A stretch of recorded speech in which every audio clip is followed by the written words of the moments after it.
भाजपा के नेता और उनके मंदिर मस्जिद वाले बयान, इस मस्जिद में ये मंदिर, उस मस्जिद में ये मंदिर, मतलब भाजपा के नेताओं को हर मस्जिद में एक मंदिर दिखाई देता है।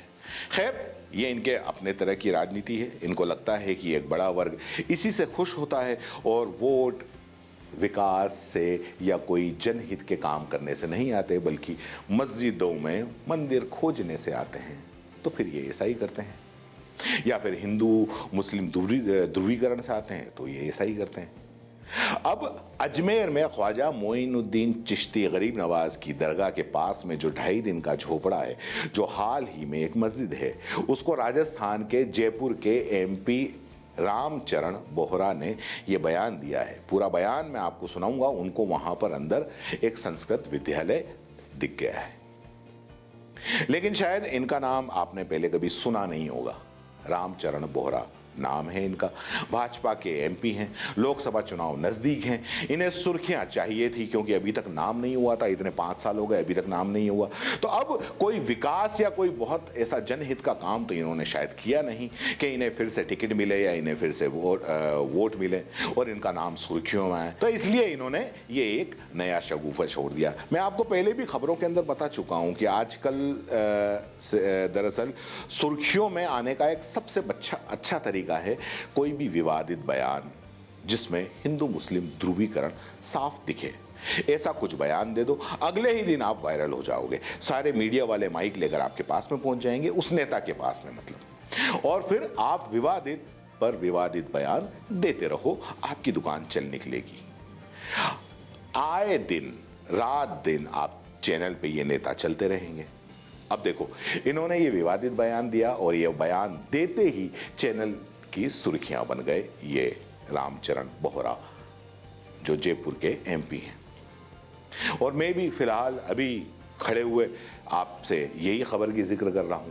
तो ये सिर्फ सुर्खियां बटोरने का ये एक अच्छा तरीका है, क्योंकि इनके आला कमान को कुछ इसी तरह के मुद्दे भी शायद है कि चाहिए, क्योंकि जब इस तरह के मुद्दे पे इस तरीके के ये बयान होते हैं तो आला कमान कुछ न तो बोलते हैं, न रोकते हैं, न ही इनको टोकते हैं, बल्कि और इन्हें तो प्रमोशन मिलता है। अरे भैया सोचो, आप जैसे ही बलात्कारी जेल से निकलते हैं और मुस्लिम महिला का बलात्कार करके जेल में गए थे, कोर्ट ने उन्हें सजा सुनाई है, वो बलात्कारी हैं, हत्यारे हैं, लेकिन भाजपा सरकार उनको इनाम देती है, उन्हें रिहा कर देती है। बाहर आते हैं तो इनका स्वागत किया जाता है, तिलक लगाया जाता है, मिठाइयां खिलाई जाती हैं, मालाएं पहनाई जाती हैं।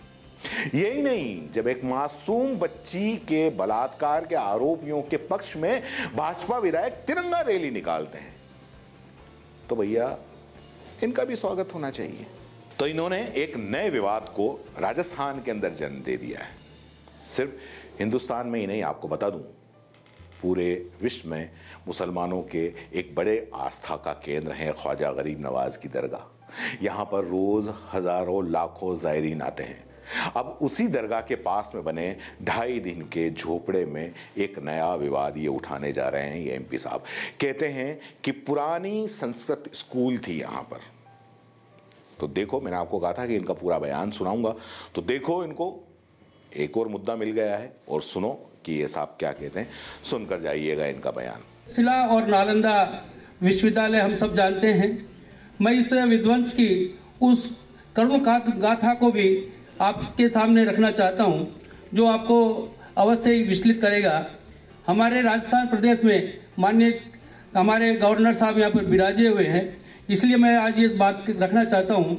हमारे राजस्थान प्रदेश में 2.5 दिन का झोपड़ा जो अजमेर में तीर्थ गुरु पुष्कर के निकट एक संस्कृत विद्यालय था। ये ऐतिहासिक सत्य है कि इसका निर्माण महाराजा विग्रहराज चौहान द्वारा सरस्वती कंठाभरणम नामक संस्कृत विद्यालय के रूप में किया गया था।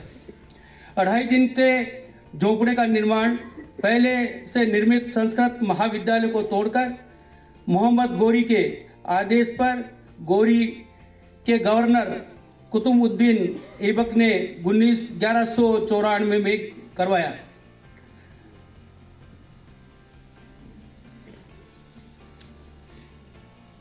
मोहम्मद गोरी ने त्राइन के दूसरे युद्ध में पृथ्वीराज चौहान को हरा दिया और उसके बाद अजमेर में स्थित इस सुंदर संस्कृत महाविद्यालय में रद्दुबल करके उसे मस्जिद के रूप में परिणत किया। इसका प्रमाण है अजमेर में 2.5 दिन के झोपड़े के मुख्य द्वार के बाईं ओर लगा संगमरमर का एक शिलालेख, जिस पर संस्कृत विद्यालय का उल्लेख है। इसकी दीवारों पर विघ्नराज चौहान द्वारा विरचित हरकेली नामक संस्कृत नाटक के साक्ष्य आज भी ऐसे देखे जा सकते हैं, जो इसके संस्कृत पाठशाला होने के साक्षी हैं। इस्माइल दास्ता के कलंक से मुक्त के दिन अब आ गए हैं।